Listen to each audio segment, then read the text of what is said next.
ha entrado en vigencia el nulo arancel en productos lácteos por el Tratado de Libre Comercio con los Estados Unidos, República Dominicana y Centroamérica, por lo que este producto ingresaría a nuestro país, la importación estaría libre de aranceles y también los productos que salgan hacia estos países también están libres de aranceles. Pero ¿qué pasa con el arroz?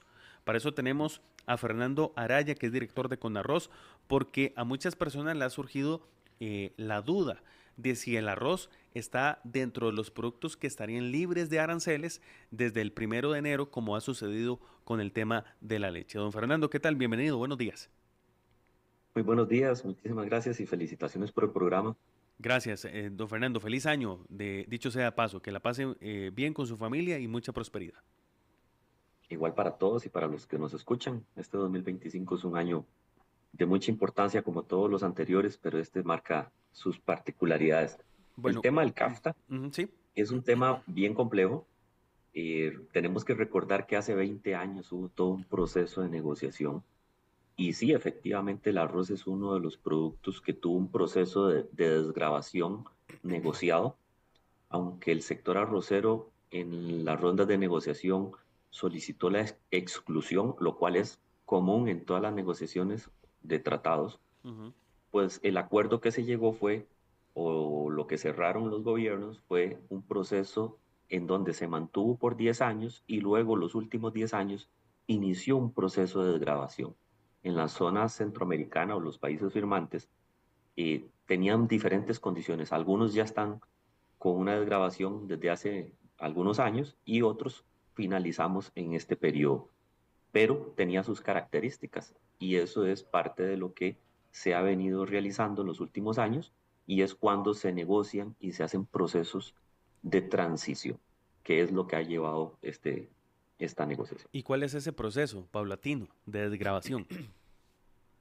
Bueno, primero que nada, como les dije, los primeros 10 años se mantuvo el arancel consolidado, que es un arancel que tienen todos los productos de que tienen ramas de producción activas en un país. En el caso del arroz, en ese momento fue 35% Ujú. y se mantuvo los primeros 10 años. Y luego inició un proceso de desgravación por esos restantes 10 años, en donde habían contingentes arancelarios. ¿Qué es esto? Es una cuota que se le da al país para que empiece a importar o a exportar más bien al país con un arancel reducido, cero arancel. Entonces en arroz en granza se empezó con un contingente de 51.000 toneladas y iba subiendo 1.000 toneladas por año. Igual en el caso del arroz pilado o arroz blanco, también inició con un volumen y fue creciendo constantemente. Hoy estamos en arancel cero para Estados Unidos. La región ya teníamos Centroamérica, es un trato diferente en donde no hay arancel. Esto es importante aclararlo porque se ha tendido a usar de que el sector arrocero de por sí se liberaban los aranceles cuando se vencía este periodo, pero es solamente con Estados Unidos y los países pactados, Para no la, con todo el mundo. para la importación de arroz o para la exportación también. Correcto. No, bueno, sí, pero nosotros no exportamos en este caso. Ujú, Cuando se ujú. negocian los TLC hay productos eh, que son los que se van a ver favorecidos en la exportación y los que se van a ver favorecidos en la importación. En este caso, Costa Rica es un país importador, no exportador de Ujú, arroz. ujú. Entonces, en este caso, el arancel es cero con los Estados Unidos y los países del CAFTA, es lo que le entiendo. Me lo aclara, por favor. Correcto, Ajá. correcto. Entonces, ¿qué es lo que se ha tendido a confundir? Que se decía que las acciones enmarcadas en el argumento de la denominada ruta del arroz se justificaban porque de por sí el sector ya iba a llegar a una desgravación cero. Eso era solamente con Estados Unidos, no con el resto del mundo. Y tuvo un proceso de 20 años, 10 sin tocar los aranceles y 10 donde fue paulatinamente bajando. ¿Esto para qué?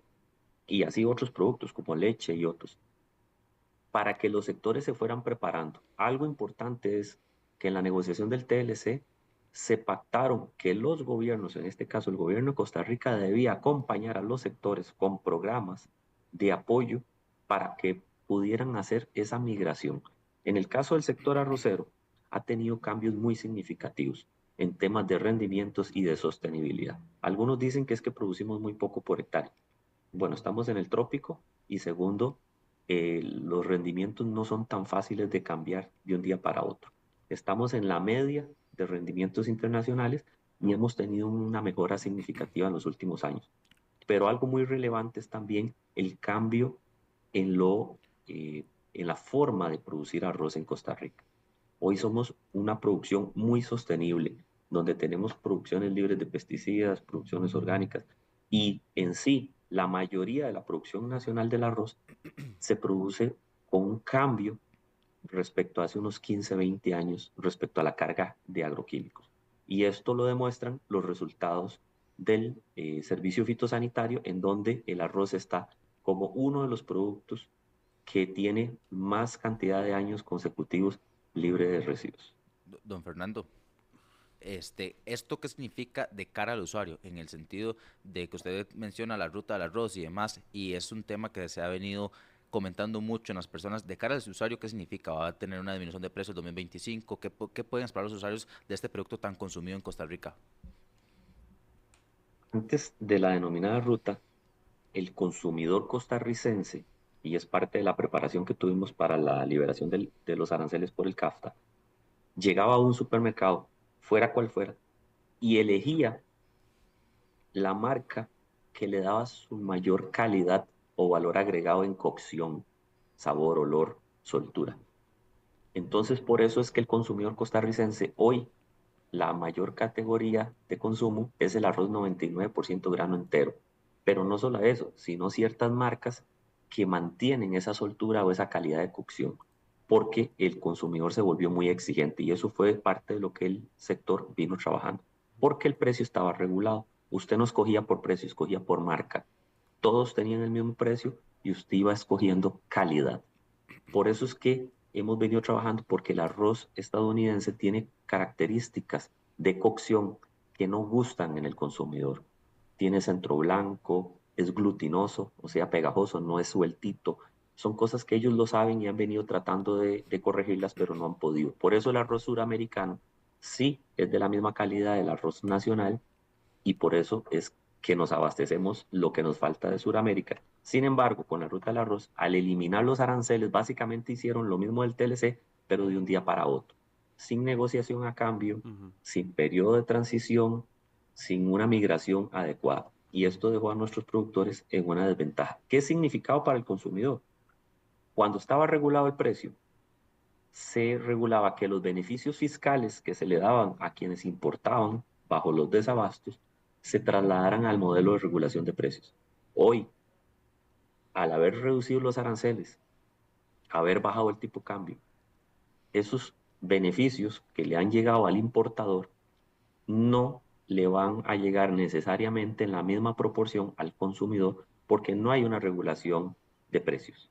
Esto queda a decisión de quien tenga el dominio del mercado. Y por eso lo hemos advertido y es lo que el consumidor ha notado, que muy poco ha bajado, que hay algunas promociones que ya existían y el INEC certifica que más bien en los últimos años, desde que está esta política implementada, el precio más bien ha subido. Ujú. Ahorita se mantiene el arancel en 35%, ¿cierto, don Fernando? No, señor, Ujú. el gobierno con la Claro. denominada ruta del arroz lo bajó y Ajá. está en 4% para el arroz 4%. blanco pilado Ujú. y en 3,5 para el arroz granza, Correcto, para correcto, cualquier origen autorizado a importarse en Costa Rica. correcto. Y el arroz que viene de Sudamérica, que el que usted nos señala, es el que le gusta al costarricense.